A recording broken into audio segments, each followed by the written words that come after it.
Hey guys, hi there. Today we'll be reviewing an item from ECU Shop or a product from ECU Shop. Pero first, ano ba ang ECU Shop? ECU Shop is a brand from Thailand na gumagawa ng mga tuning chips gaya ng mga ginagamit natin sa karera.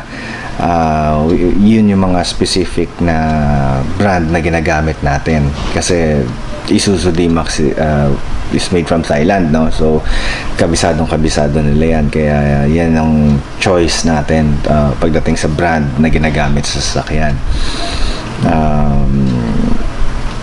Ang product na iaano natin ngayon is the ECU Shop Boost Speed. So ano ba ang Boost Speed? Boost Speed is a throttle control. This is a next generation ng throttle controller, the third generation of throttle control ng ECU Shop, and medyo techy siya. I'm going back, ano nga ba ang throttle control? Well, throttle control is siya yung first. Ang throttle is siya yung nagtitimpla ng hangin napapasok sa engine mode together with the muff. It also helps na magpatay ng engine mo kapag tinurn off mo yung ignition, kasi may butterfly sa loob yan. Let's say this is your throttle, meron siyang parang butterfly dyan sa loob na gumaganyan. So ang gamit ng throttle control natin is ina-advance na yung pag-open ng butterfly sa loob. So if dati ang 1/4 ng acceleration mo sa pedal binaon mo siya ng 1/4 is ganito ang bukas, let's say ganyan. With the throttle control, kung 1/4 ang ano mo is na-advance siya, pwedeng ganito. Well, not necessarily full, no? Ano lang yan, example lang. So ibig sabihin mas maraming hangin ang pumapasok sa engine mo, and tinatanggal niya yung delay ng konti sa acceleration. So mafe-feel mo talaga yan na torquey ang sasakyan mo. So the product na sinasabi ko is this. It's the ECU Shop Boost Speed NEXT. So para magamit mo to, you need an app sa Google Play, and I think iOS. Pwede siya sa iOS. Let's see. Well, makikita natin yan later sa loob, no? But ganun siya ka high-tech. So before, kasi the first generation, you have wired control from the pedal to specific na maliit na remote na ganyan, wired yan. So it has 3 modes. Second generation has 9 modes, and this one has 14 modes.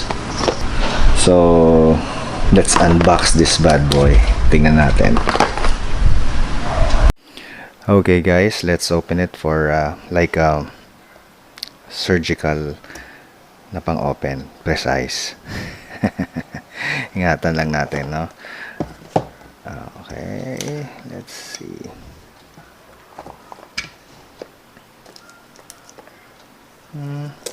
Actually, dito sa gilid meron naman pala. There. Properly sealed siya, so nice. Ganda yung box. Talagang actually mas maganda yung box nila ngayon compared before. Okay, meron tayong seal pa dito na isa. Ito ang kakater natin. Okay. Right. This is, by the way, pang ECU D-Max. Right there. Pang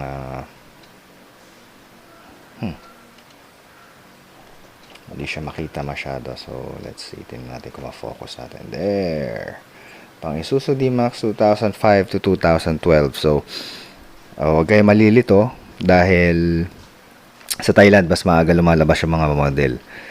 Kaya yan, ganyan. Actually, sa model ko and sa mas bagong model, same lang yan. So, let's open it. Okay, so first, merong, what's this? Alright, English. It's the manual kung paano mo siya i-install. So, it's all there. Okay, hindi niya sinabi, no, kung alright, so para makuha mo yung app, you just need to scan this. So we'll be scanning this later. Tingnan natin kung anong klaseng app siya. There, tabi na natin yan. And we have the device itself, IZ1. There you go. So this one, it connects sa pedal. In between ng pedal, actually merong ano dyan, terminal. So tatanggalin mo yon sa may pedal mo, and then at both ends dito mo siya ilalagay, and then yung isang terminal dito mo siya ilalagay. So yung isa sa pedal, yung isa sa terminal ng pedal. So ganun siya ilalagay. For the power, it will power itself doon na mismo. We also have this. Ito yung well, may maliit siyang wire compared dati na mahaba. Probably this one, yung remote niya rito, like this one, is for the transmitter.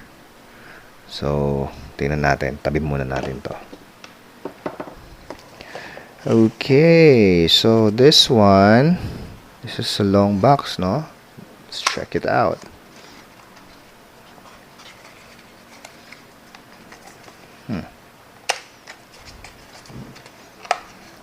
I'm seeing another wire.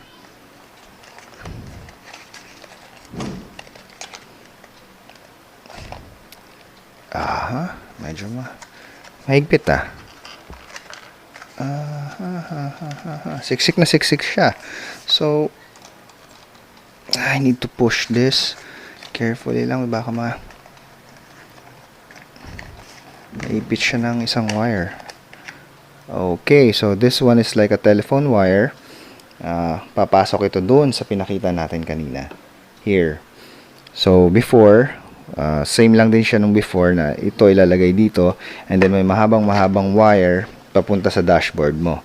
So this is the transmitter, na meron siyang button dito sa logo ng ECU Shop. So yan ang transmitter niya. So meron siyang parang display dito. Dyan mo makikita yung kung anong mode ka ngayon, if you wanna look at it manually, or probably it's an indicator if you're connected sa cellphone or not. And provided na yung 3M dyan. So kung saan mo siya ilalagay sa may below ng pedal mo, or wherever na gusto mo sa may sa sasakyan, pwede siya as long as abot itong cable na to. You don't need to, hindi naman siya kailangan super visible, no? So pwede mo siyang itago since i-control mo nga siya sa cellphone. So pretty much ito na yung laman ng box. So ayan ang boost speed natin, the next generation ng boost speed ng by ECU Shop. Ito-test natin.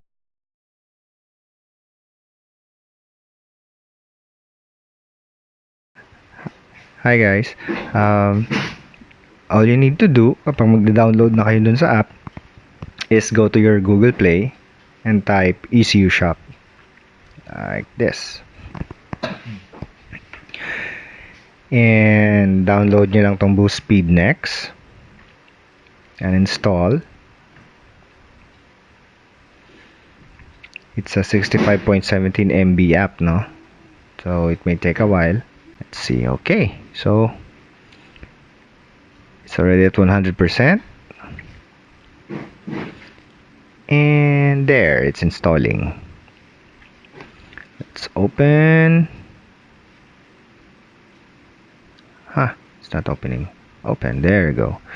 You have to click on agree. Of course, you may read the terms of use kung gusto mo, but I'm checking on that. Okay, so Bluetooth, so it connects via Bluetooth sa sasakyan. So I just need to allow it.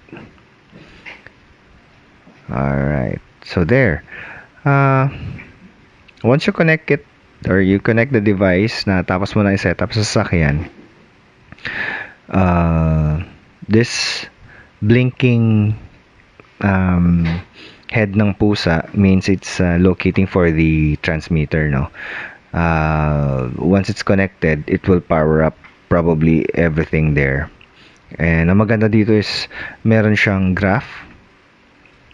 So makikita mo dyan kung ano yung gain. There you go.